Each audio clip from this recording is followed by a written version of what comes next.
Hello, my name is Shitiz Srivastava and this is my podcast. So, welcome to my podcast. And in this podcast, I'm going to talk about something related to social detoxing. I read this book called Social Detox by Dr. Carl Newport, and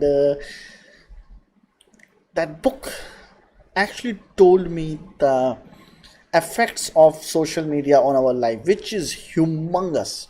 If you think about it, we spend so much time on social media, which was once a hobby, and now it has become profession for so many people that it is going to actually change the world. And if you think about it, then the amount of time that people waste on social media, if they just invest it into doing something that they actually like to do, that would improve their personality, I think they would become much more successful if they do that.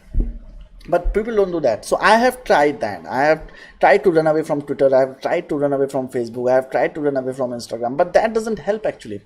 If you run away from all these things, then you start your Google Chrome and start searching for something else. But the thing is, you cannot run away from all these things, because normally if you ask me, in my personal opinion, I don't talk to so many people. I don't like to talk to people. So my only outlet of knowing about people, of getting to know them, is through social media. And to keep myself updated, this is one more thing, that if you want to keep yourself updated about the current events and what is happening in the market, then you have to be on the social media, because things are changing so rapidly right now. The technology is changing so rapidly that people are doing so many things that you have to keep yourself up to date with everything that is happening around you.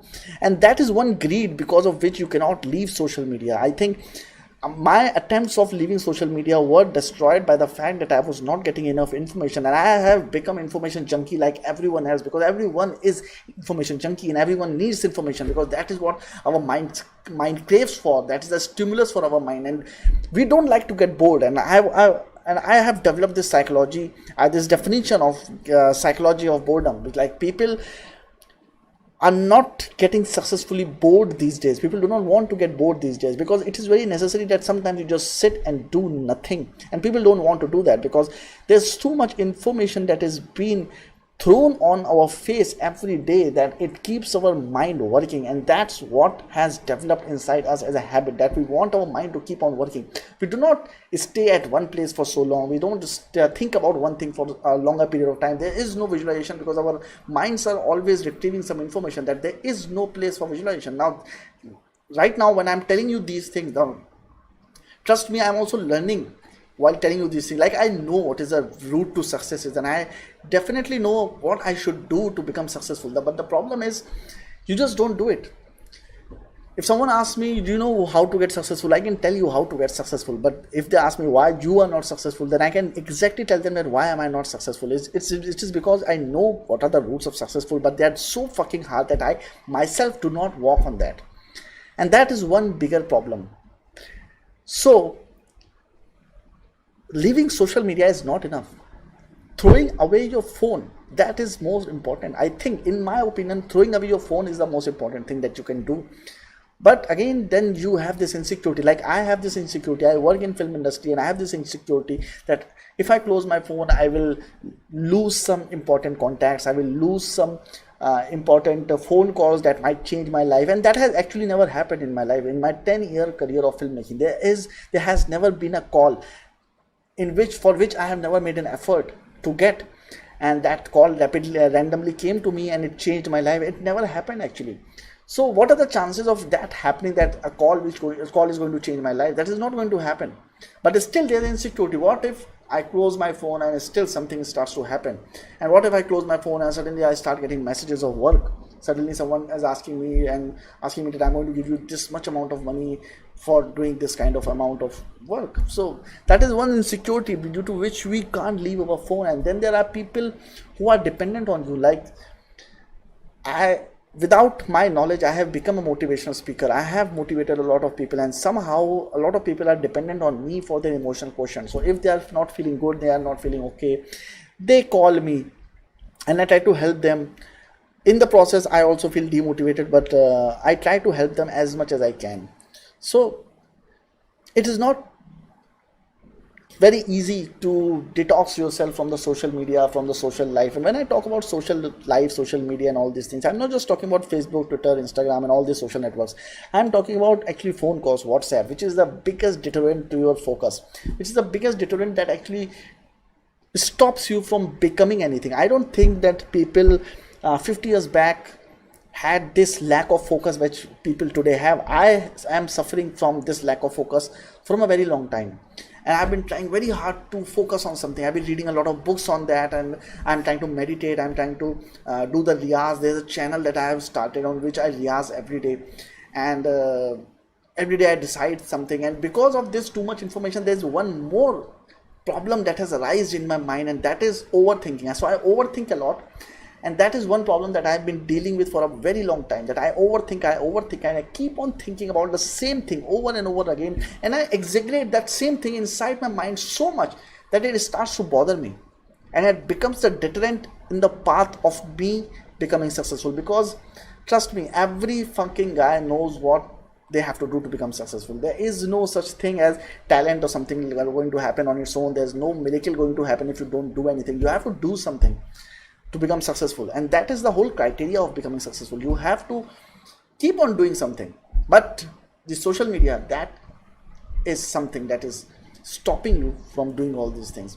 And I think that I am going to cut all those social media, and I'm going to just work on my thinking. I'm just going to work on my mind. I'm just going to put my phone off. I'm going to put my WhatsApp off, and I've tried that so many times, but somehow the greed seeps in, and you want to talk to someone, and at times you feel lonely, at times you want to talk to someone. And that is the biggest problem that we all face these days, that we want this constant approval of other people, that we want to talk to other people what is happening in their life. I don't know why it doesn't help.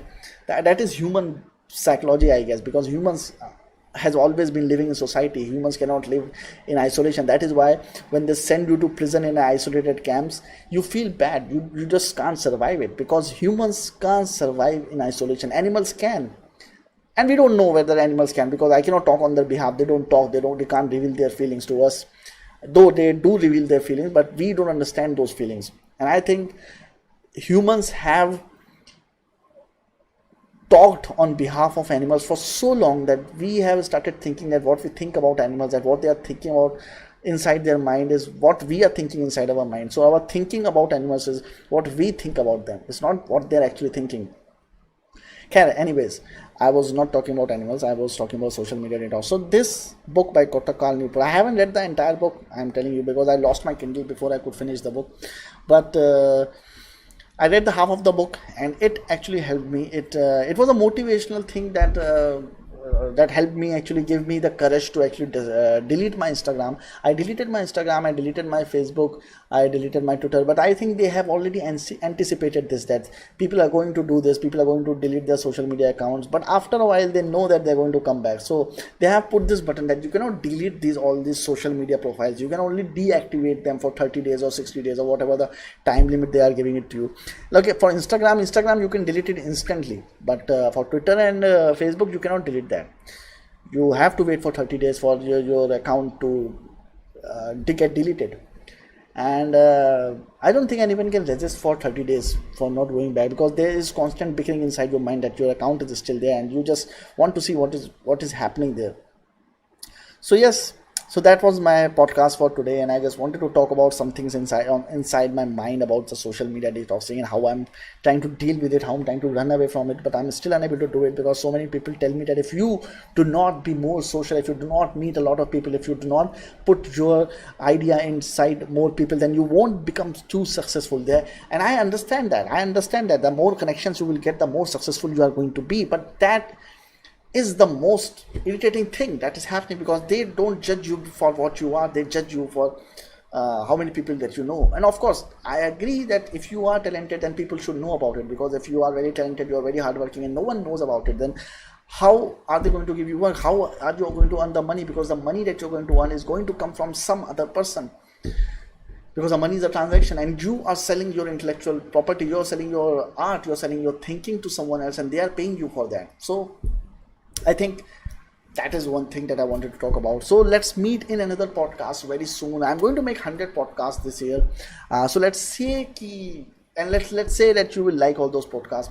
Let's begin this journey, and I'm trying to put as many podcasts as possible. So if you are watching this podcast, then please do like, share, and comment. And I would love if you would subscribe to the channel. Thank you.